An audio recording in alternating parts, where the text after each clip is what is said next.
Beleza, galera? Bom dia, boa tarde, boa noite, dependendo aí do horário em que você vai assistir a nossa aula. O tema da aula de hoje é um tema muito importante, porque ele é base para muitos outros aprendizados na física, que são aí as grandezas vetoriais. É muito importante entender bem como as grandezas, o que as grandezas vetoriais representam, e todo o conceito que envolve aí as grandezas vetoriais. Bom, então para a gente começar a aula de hoje, eu quero te dizer já que para a física as grandezas, né, como um todo, podem ser de dois tipos. Ou elas são chamadas de grandezas vetoriais ou são chamadas de grandezas escalares, como está aparecendo para você aí no nosso primeiro quadro. Então está aqui, ó, grandezas vetoriais, ou então elas são chamadas de grandezas escalares. Vamos lá. Qual é a diferença entre uma e outra? Tá? Primeiro, o que é mais importante aí, as grandezas vetoriais, eu vou partir por elas. Uma grandeza, para ser classificada como vetoriais, significa que para essa grandeza estar bem definida, ela precisa obrigatoriamente acumular três características. Tá? E as características são essas que estão aparecendo aí para você. Você precisa conhecer o módulo, a direção e o sentido dessa grandeza. Aí você deve estar se perguntando, mas professor, o que é um módulo? O módulo, meus amigos, nada mais é que o valor numérico dessa grandeza. Por exemplo, eu já vou adiantar para você que a velocidade é uma grandeza vetorial. Se eu digo para você que um automóvel se move com uma velocidade de 10 km por hora, significa que o valor numérico, ou seja, o módulo dessa velocidade, vale 10. Então, guarde assim, módulo representa o tamanho dessa grandeza, ou a intensidade dessa grandeza, tá bom? Então é o nosso valor numérico. Agora, o que é importantíssimo você não confundir, as duas últimas características. Você jamais poderá confundir a direção com o sentido. Por favor, cuidado com isso. Toda vez que na física eu estiver me referindo à direção, significa que você está observando se essa grandeza está na horizontal, na vertical, ou se ela está inclinada. Beleza? Falou em direção horizontal, vertical e inclinada, meus amigos. Beleza pura? Não pode confundir isso. Quando eu me referi ao sentido de uma grandeza vetorial, eu estou querendo saber se essa grandeza está apontando para cima, se ela aponta para baixo, se ela aponta para a esquerda, se ela aponta para a direita, e assim vai. Tudo bem, meus amigos? Tranquilo nisso? Continuando. Ao passo que as grandezas vetoriais precisam de três características para serem bem definidas, isso já não acontece nas grandezas escalares. A grandeza escalar, meus amigos, elas só precisam de uma característica. Uma característica define totalmente a grandeza escalar, tá bom? E essa característica é justamente o módulo dessa grandeza, ou seja, o valor numérico. Tranquilo? Chegar mais para o lado aqui, beleza. Um exemplo de grandeza escalar para vocês entenderem isso melhor seria, por exemplo, a massa. Imagine que uma pessoa sobe numa balança e marcou lá, olha, a sua massa é de 80 quilogramas. Você precisa de mais alguma informação para saber que a massa do corpo dessa pessoa vale 80? Não. Tá bom? O valor numérico já definiu. Imagine uma outra situação que você também pode levar em consideração como uma grandeza escalar, que é o tempo. Imagine que uma pessoa leve 30 minutos da escola até a casa dela. Você precisa de mais alguma informação para saber que o tempo que ela leva da escola até a casa é de 30 minutos? Não. O valor numérico já definiu essa grandeza. Então, essa é a diferença entre a grandeza escalar e a grandeza vetorial. A escalar, o valor numérico já diz tudo. Só que a vetorial não. A vetorial você tem que completar. Quer ver bem isso? Olha o nosso desenho aqui. Imagine que você esteja no alto de um morro. Está aí o nosso desenho aí representando o alto de um morro. E lá no alto de um morro, nós colocamos um caixote. Está aqui o nosso caixote, lá no alto do morro. E alguém falou assim, olha, você vai lá, uma pessoa foi lá no alto do morro, aplicou uma determinada força nesse caixote, aplicou uma determinada força nesse caixote, e eu quero saber para que lado esse caixote caiu. E aí, meus amigos? O que você iria responder? Eu vou dizer ainda mais. Suponha, para ficar bem mais claro para você a diferença entre grandeza vetorial e grandeza escalar. Suponha que a força aplicada nesse caixote tenha sido uma força de 10 newtons. Então eu apliquei uma força de módulo igual a 10 newtons nesse caixote. Aí eu pergunto para você, para que lado esse caixote caiu? Bom, você já sabe que não tem como responder essa pergunta utilizando apenas o valor numérico que está aparecendo aí. Por quê? A grandeza vetorial, que é o caso da força aí, né, que está sendo analisada, é uma grandeza vetorial e ela precisa de outras informações para que essa resposta seja dada. Então você precisa dizer, por exemplo, se a força foi aqui, ó. Se eu apliquei uma força horizontal apontando para a direita, eu posso afirmar, por exemplo, que meu caixote caiu para o lado de cá. Mas, se eu tiver, por exemplo, aplicado uma força aqui por baixo do caixote, levantando ele na vertical para cima, olha aqui a setinha apontando para cima. Pode ser que esse caixote nem tenha caído. A pessoa ergueu esse caixote e depois botou ele no lugar. Então repara que a grandeza vetorial, para ficar bem definida, você necessariamente vai ter que indicar o valor dessa força, dessa grandeza, que no caso do meu exemplo era 10, mas você precisa também representar a direção e o sentido onde essa força foi aplicada. Sem essas três informações, você não conseguiria responder esse problema. Tranquilo? Continuando. Toda vez que eu quiser representar uma grandeza vetorial, você vai usar a seguinte simbologia. Por exemplo, imagine que eu queira representar uma força. Se eu quiser representar ela do ponto de vista da sua grandeza vetorial, eu pego o F, que é o que é mais usado, e coloco uma setinha em cima. Esta simbologia que aparece aqui está representando, meus amigos, que a força é uma grandeza vetorial. Outro exemplo. Imagine que eu quero representar a velocidade. A velocidade é um outro exemplo de grandeza vetorial.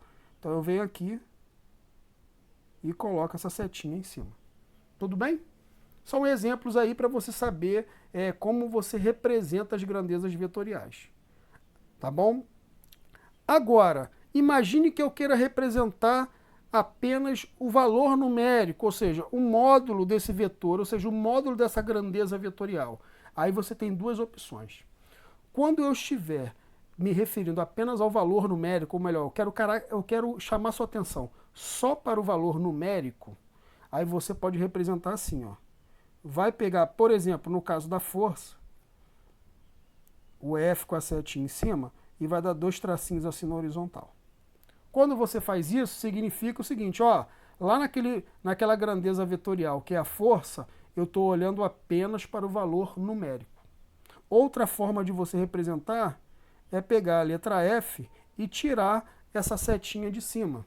Ou seja, mais uma vez, eu estou olhando apenas para o módulo, ou seja, para o valor numérico dessa grandeza.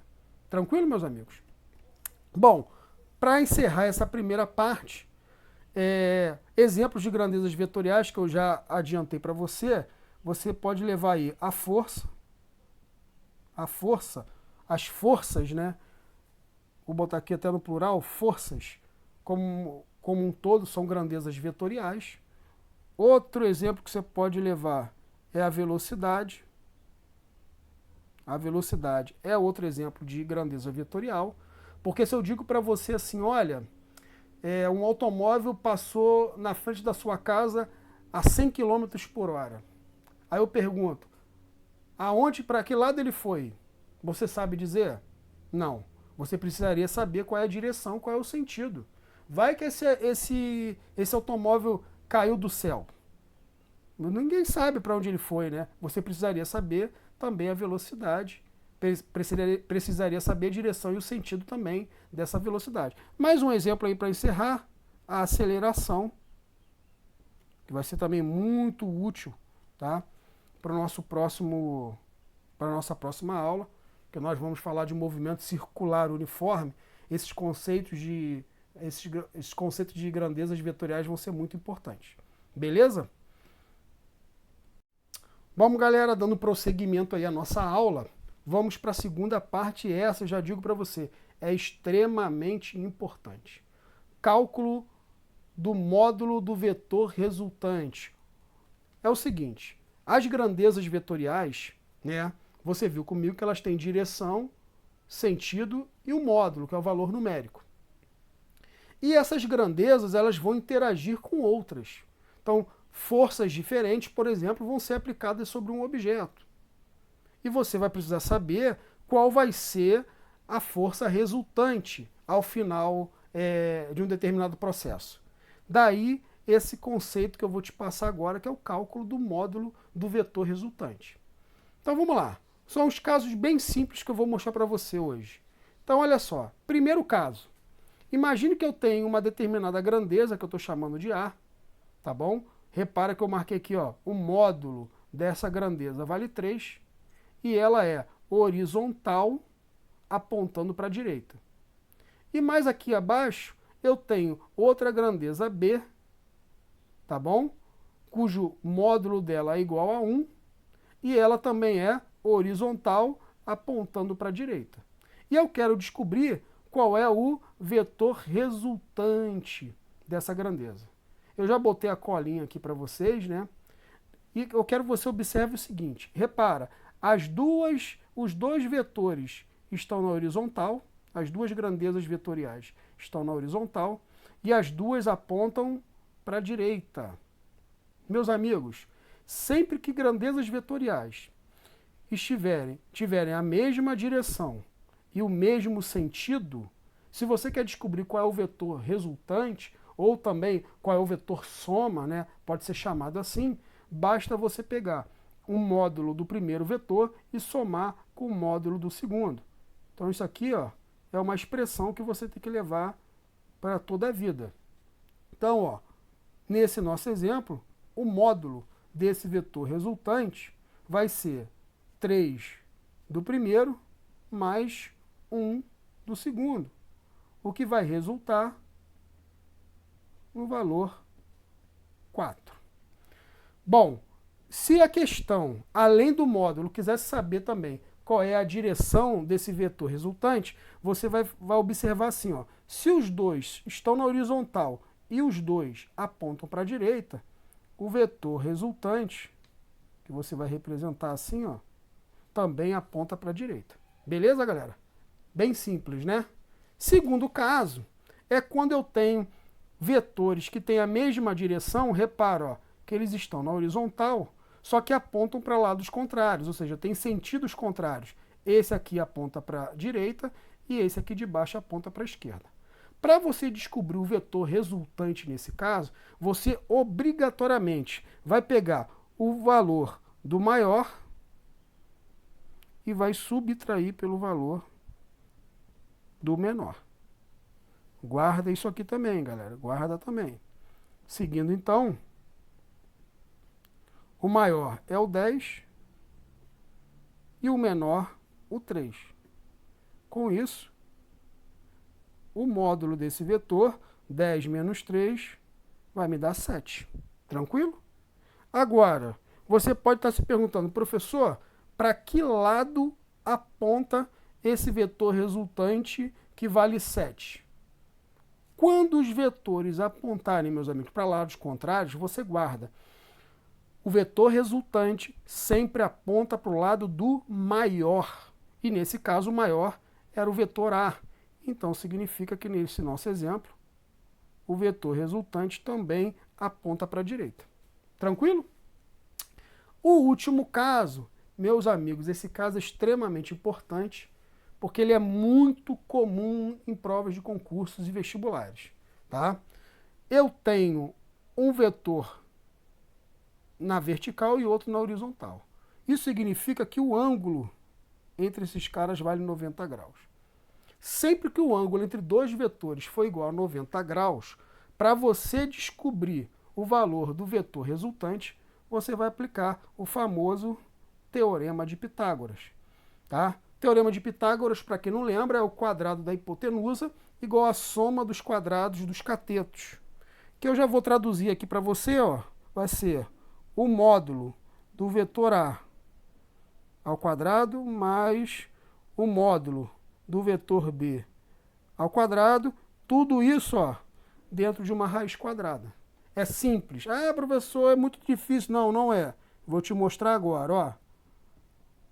O vetor resultante, o módulo do vetor resultante eu quero descobrir. O vetor A tem um módulo igual a 3. Então vai ficar aqui, ó, 3 elevado ao quadrado. Mais o módulo do vetor B vale 4. Então vai ficar aqui, ó, 4 elevado ao quadrado. Continuando, 3 ao quadrado vai me dar 9, que 3 ao quadrado é 3 vezes 3. 4 ao quadrado, 4 vezes 4, 16. 9 com 16 vai me dar 25. A raiz quadrada de 25 vale 5. Beleza?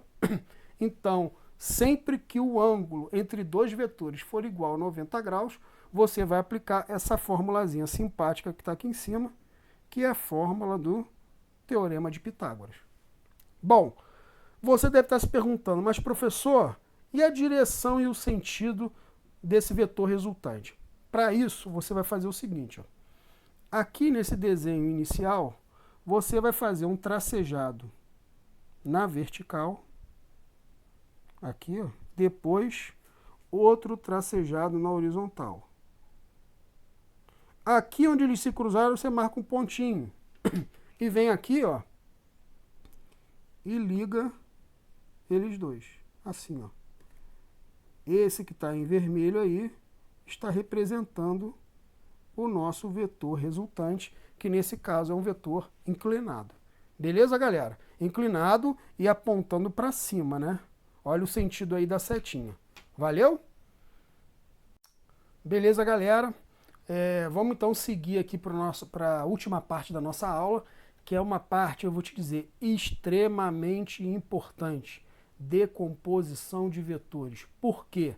Lá na frente, quando você começar a estudar sobre as forças, sobre as aplicações das leis de Newton, você vai ter que fazer muito decomposição de forças.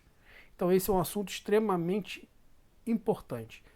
Nesse momento eu vou dar para você só uma introdução nesse assunto.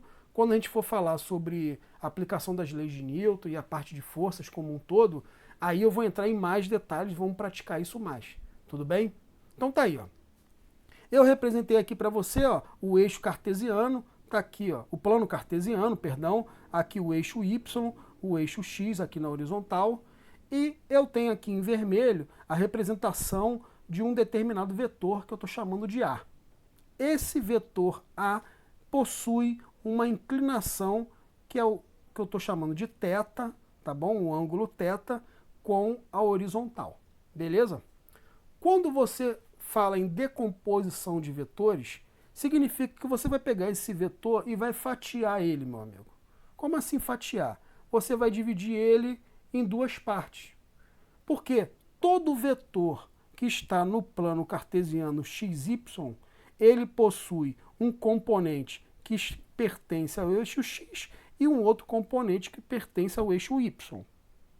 Como é que você faz para descobrir quem são esses caras? A primeira coisa, para você descobrir a direção e o sentido desses componentes, você vai pegar o vetor e vai fazer aqui, ó, um tracejado na vertical e depois outro tracejado aqui, ó, que eu já tinha feito, né, na horizontal. Beleza? Assim. Feito isso, aqui na horizontal, ó, você vai vir aqui e vai desenhar uma seta, olha. Assim, ó. Essa seta aqui que eu desenhei na horizontal representa o componente do vetor A no eixo X. Ou seja, é o componente horizontal desse vetor. E aqui, ó, na vertical, você vai puxar outra setinha, meu amigo, assim, ó. Simples assim, ó. E aqui você vai botar assim, ó, o vetor A. Essa é a representação dele, é a componente dele no eixo Y. Tranquilo? É só isso. Repara que eu tinha um vetor e eu fiz a decomposição em dois vetores. Um no eixo vertical, outro no eixo horizontal. Agora, para você descobrir, meus amigos, o valor, o módulo, né, desses componentes, você vai ter que usar as relações trigonométricas de um triângulo retângulo, já que aqui, ó, eu tenho a figura de um triângulo retângulo. Eu vou ser bem direto nisso, eu não vou ficar entrando em muitos detalhes, vou ser o mais objetivo possível para você. Viu que tem a presença do triângulo retângulo?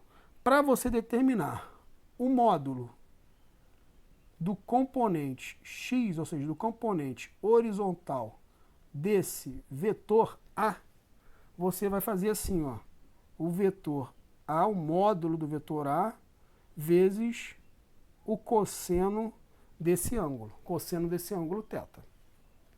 Para você determinar o componente vertical, ou seja, o componente y desse vetor A, vai ser o módulo do vetor A vezes o seno desse mesmo ângulo θ. Não fique nervoso, não fique nervoso. Isso aqui é fácil, é tranquilo, mas tem que guardar isso aí no teu coração. Vamos a um exemplo para poder encerrar essa aula. Olha como é simples. Tá? Isso aí é só uma suposição, tá? Eu escolhi os valores de forma aleatória, sem me preocupar muito nesse primeiro momento. Onde eu queria mais era facilitar os cálculos para você, porque nesse momento eu quero que você entenda como a coisa funciona. Então, repara o seguinte, eu tenho um determinado vetor A, onde o módulo desse vetor vale 10, ou seja, o tamanho do vetor é 10.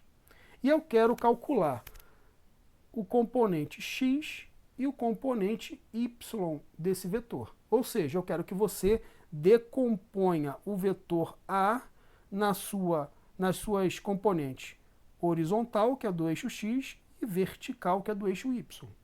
Para isso, nós vamos aplicar aqui as fórmulas que eu já coloquei aqui para você nesse quadro. Então, vamos lá. O módulo, o valor do componente x vai ser o módulo do componente A. O componente A vale 10, está bem aqui, ó. E você vai multiplicar isso pelo cosseno desse ângulo θ, que vale, está aqui na nossa questão, o ângulo θ vale 0,8. Tá? Fazendo a continha. O componente x do vetor A é igual a 10 vezes 0,8, vai ter como resultado o número 8. Simples assim. E o componente y, que é o componente vertical, você vai pegar o valor do módulo do vetor A, que é 10, e vai multiplicar pelo seno. Vamos voltar aqui um pouquinho, ó, bem devagar. O seno já vale 0,2. Então você vai colocar aqui, deixa eu subir um pouquinho de novo o papel, 0,2. O componente vertical desse vetor A, 10 vezes 0,2, vai me dar 2.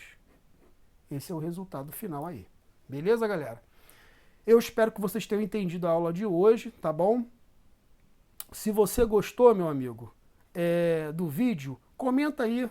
Se você não gostou, comenta também, faz sua crítica, beleza? Se está com dúvida, pode colocar sua dúvida aí no nosso canal, que eu vou te responder, beleza? Agora, se você curtiu, aproveita aí e dá um like aí pra gente, tá bom?